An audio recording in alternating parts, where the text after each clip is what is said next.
Hello you lot, Miller Corner here. Welcome back once again to my lockdown spec haircut. Yes, I really should have got trimmed before we got totally locked down. Cheers for that. Something completely different this week. Rather than talk about my cars for once, we're going to talk about yours. I put a call out on social media asking for you lot to send in clips of your own cars. What you've got, what you've done to it, if you've modified it, why you love it, and why you own it. And I was overwhelmed with responses from people who took time out of their day to film a clip on why they love their cars. It's worth noting before we begin that half the people we're about to see aren't YouTubers. They don't vlog, they don't film cars, they don't appear on camera, they've never done this before. So the fact they plucked up the courage even to not appear on camera, just to talk on camera, is fantastic. So to all of you that did it, thank you so much. You're awesome. So without further ado, let's kick off the inaugural Miller Corner virtual car show. We're going to start with Shellden, who's got a Kia C GT line in orange. Now that is a really unusual choice in any car, let alone a modern one, and that alone deserves a round of applause. He's done a few slight stealthy mods and tweaks to it, and frankly, I like it. Cue the clip. Just a quick video for you, Miller Corner. This is my 2016 Kia Ceed GT line. The main reason I got the car was I wanted twin exhaust pipes. Again, stainless steel pedals. Got the sun strip, blacked out the mirrors, blacked out the back windows, eyelids, a few things on the top. I won't show the second one because it's a bit offensive. Kilo wipers. Next up is Jacob, who is just starting out his own YouTube channel called Pups on Cars. Now I've left a link in the description to Jacob's channel, and his car is his first car, and it's something just a little bit different. This is my 1999 Renault Megane Classic Saloon in a green metallic paint, powered by a 1.6 litre petrol engine sitting on 14-inch steel wheels with non-standard hubcaps because somebody stole them years and years ago. Seriously, who'd steal hubcaps? So when I was 17, I passed my test and I got this as my first car. It was a hand-me-down from my parents. I was quite lucky on that front to get a reasonably powerful car at that time. It worked out cheaper than buying a car second-hand, paying for the insurance, paying for the tax on that. It just worked out cheaper to insure just this. It's also very, very practical in here. I mean, the boot's practically cavernous. You can almost get lost in here. You've got this little bungee strap here for holding whatever you want to hold in the side. So I've got a fire extinguisher, de-icer, just things like that, just in case. Where the car does excel, however, is here in the back. When the rear seats are folded, there's so much space. I mean, I'm 6-footish and I can quite easily sleep in the back here. Are you comfy? Very. Good. Thumbs up from us. Why do I love this car? Very simple. It's old, it's rusty, but it was my first car.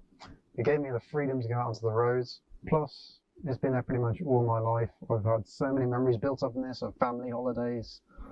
And even when it has had a problem, it's always gotten me home. And that, I think, speaks volumes for a car's character.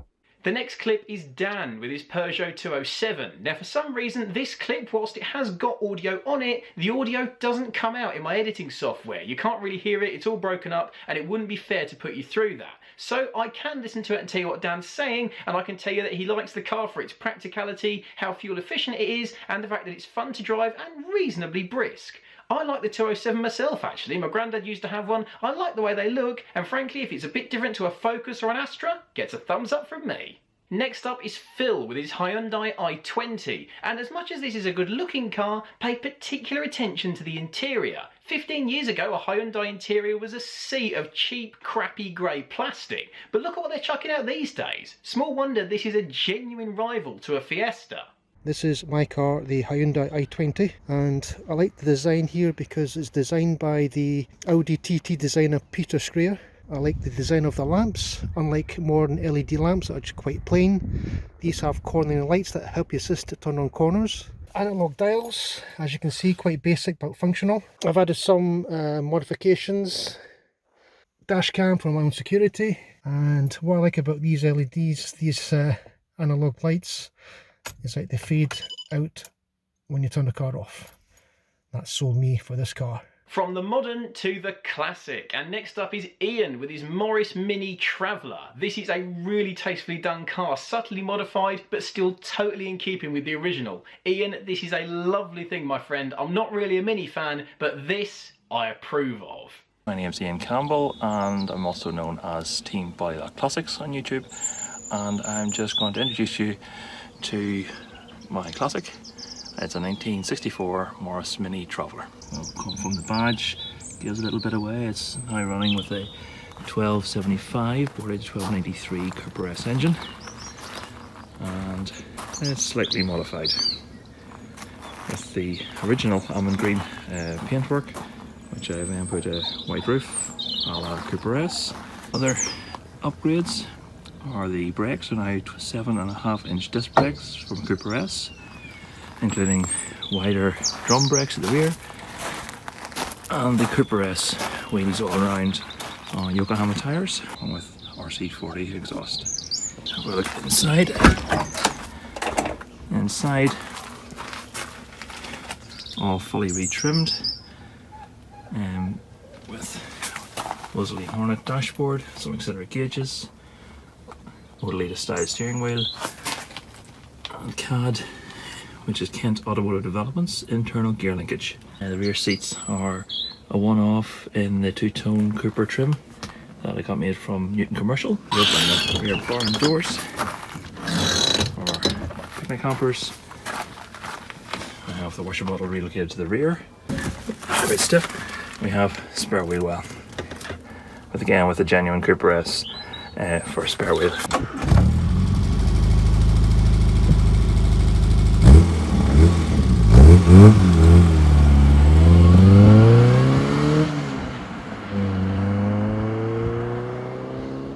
From one YouTuber to another, next up is Joseph Lloyd of Lloyd's Vehicle Consulting, who incidentally, when I talked about in every car I've ever driven, the Rover 216 SLI that was my company car, he has recently bought that Rover from the company I work for. Anyway, the car we're seeing today is not the Rover, it's Joseph's Vauxhall Astra Twintop, a slightly obscure folding metal hardtop thing that you don't really see much of. My name is Joseph Lloyd. I'm from the Lloyd Vehicle Consulting YouTube channel, and this is my 2008 Vauxhall Astra Twintop 1.8 design.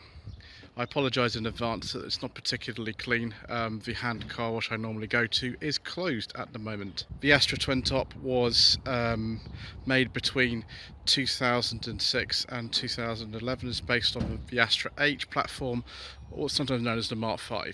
Let's have a look at the interior. This is the design spec, and so we've got piano black interior with an aux input at this particular car as well. We've got part leather seats, standard sort of Astra Mark V or Astra H interior, which actually isn't bad quality really. Here is the enormous boot. It's about 400 litres, which is very big for a convertible. Sorry, it's really not very clean in here at the moment. Here is the engine. It's got a modified exhaust manifold in it. The swell flaps at the back have been deleted and the airbox has been slightly modified. It's a 1.8 General Motors Family 1 engine, also known as an Ecotac.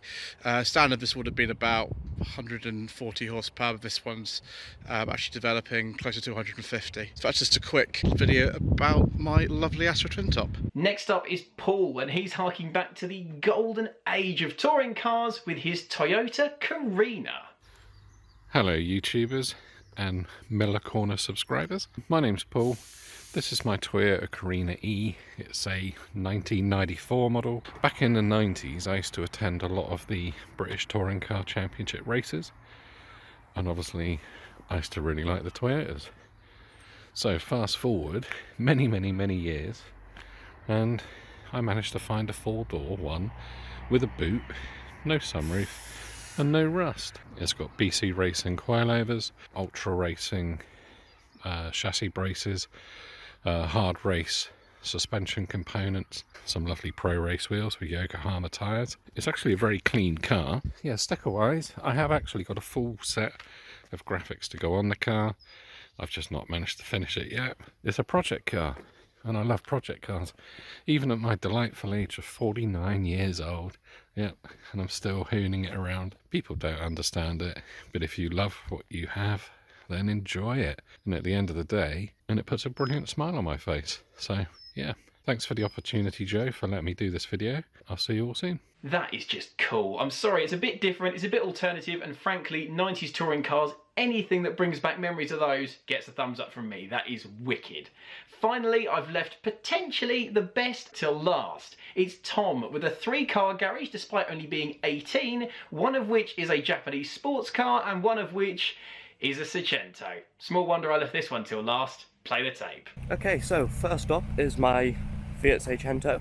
I bought this car, I'm not gonna lie, because it was 400 quid and that's all I had at the time, and I kind of kept it in my life and refuse to get rid of it now because I can't drive this car without having a silly smile on my face. It's got no real interior, it's got no roof lining of anything really anymore. It's completely stripped out, and honestly it's not a car I'm ever going to get rid of because I just love it. It's not run for a couple of months now because it's spattered coolant everywhere, so it's awaiting a new engine for now, but I bought it because it was cheap and I kept it because it was by far and away one of the most fun cars I've ever been in. That's my daily, the Mini Cooper. I bought this because, well, I kind of like minis.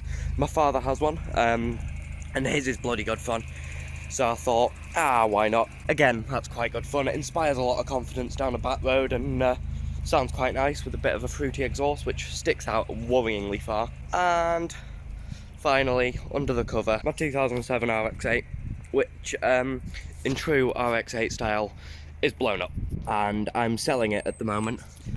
But again, I loved that car because it was so much fun. That was always a lot of fun, that.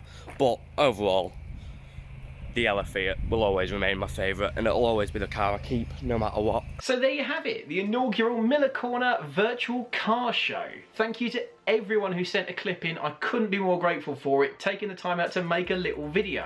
I like all of your cars in their own individual ways, and it must be said, if you like it, whether I do or anyone watching this does or not, that's all that matters. This was fun. Let's do it again. All you got to do to get involved is make a short clip talking about your car. Full instructions on screen now, and in a few weeks' time, we'll have another video. Thanks for watching, everybody. I'll be back next week with more repairs on the Alpha. But for now, stay safe, catch you soon, and have a good one.